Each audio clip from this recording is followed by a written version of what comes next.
Hello students, welcome to Accounts online class. We will be discussing chapter 2, Accounting for Partnership Basic Concepts. In this chapter, we will be learning the basic accounting process of a partnership firm.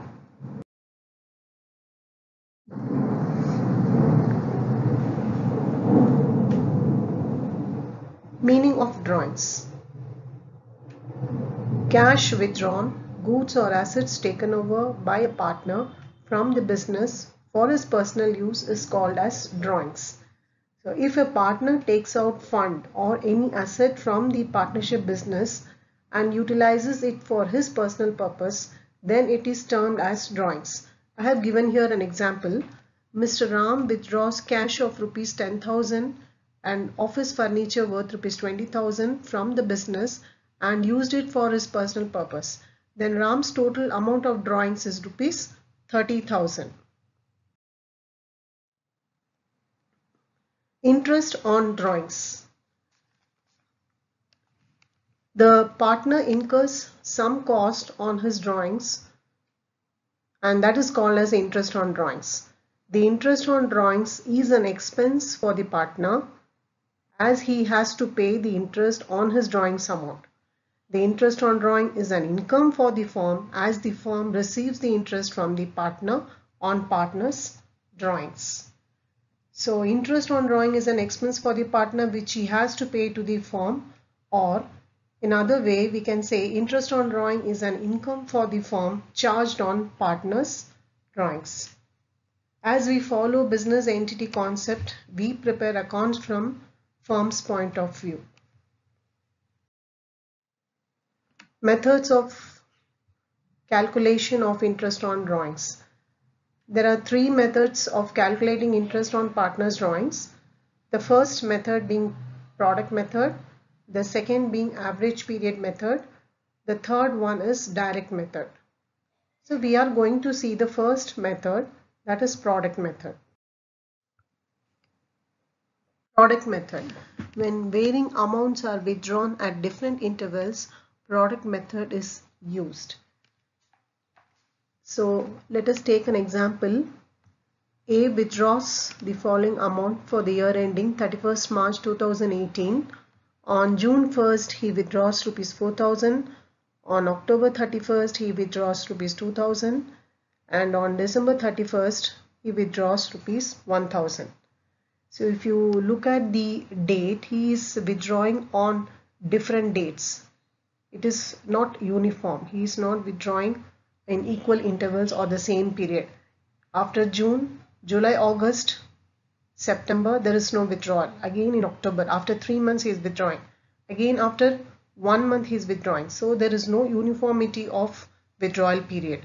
And if you see the amount also, different amounts are being withdrawn.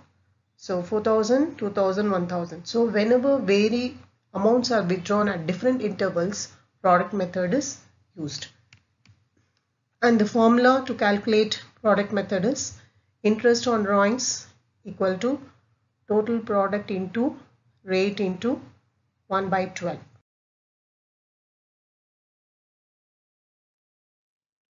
Problem on interest on drawings under product method. Let us solve a simple sum. Mr. X withdraws the following amount for the year ending 31st March 2019. 1st June 2018, rupees 5,000. 31st December 2018, rupees 3,000. 28th February 2019, rupees 1,000. Calculate interest on X drawings for the year ending 31st March 2019 if interest is charged at 10% per annum. Okay, now we have to see from this question what details we have. We have date of drawing and we have amount of drawing, and also we have rate of interest. So three details are given. So with this we will be able to calculate the interest on drawings. Let us go to the next slide. The solution for the sum interest on X drawing under product method. The first column, this is the format of the product method calculation of interest on product method sum. The first column is date of drawings. The second is amount of drawings in rupees. The third column outstanding period in months, and the fourth column product in rupees. The first column we already have in the question, that is the date on which the partner has withdrawn. He has made 3 withdrawals, one on June, the second one on December, and the third is on February, and the respective amount of withdrawals are 5,000 for the first drawing, second is 3,000, and the third withdrawal is 1,000. Now the third column, outstanding period.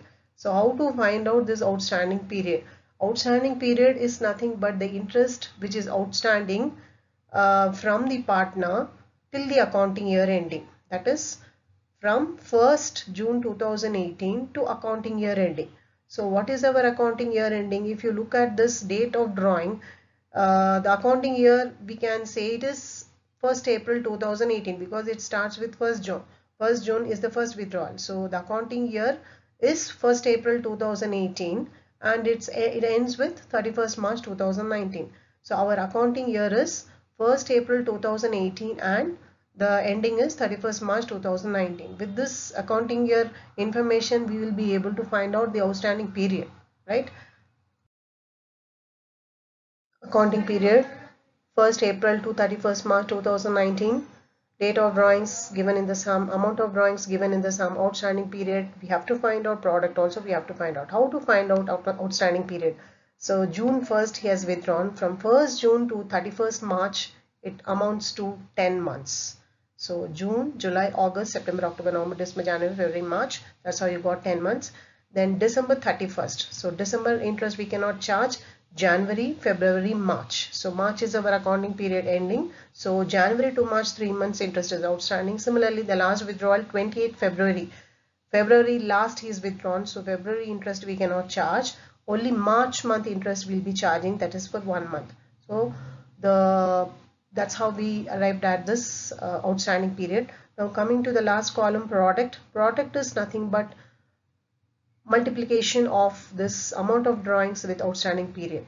So 5,000 into 10, 50,000, 3,000 into 3, 9,000, 1,000 into 1, 1,000, and the total products is 60,000. Now substituting this total products and rate in our formula, that is interest on drawing is equal to total product into rate into 1 by 12, we get rupees 500.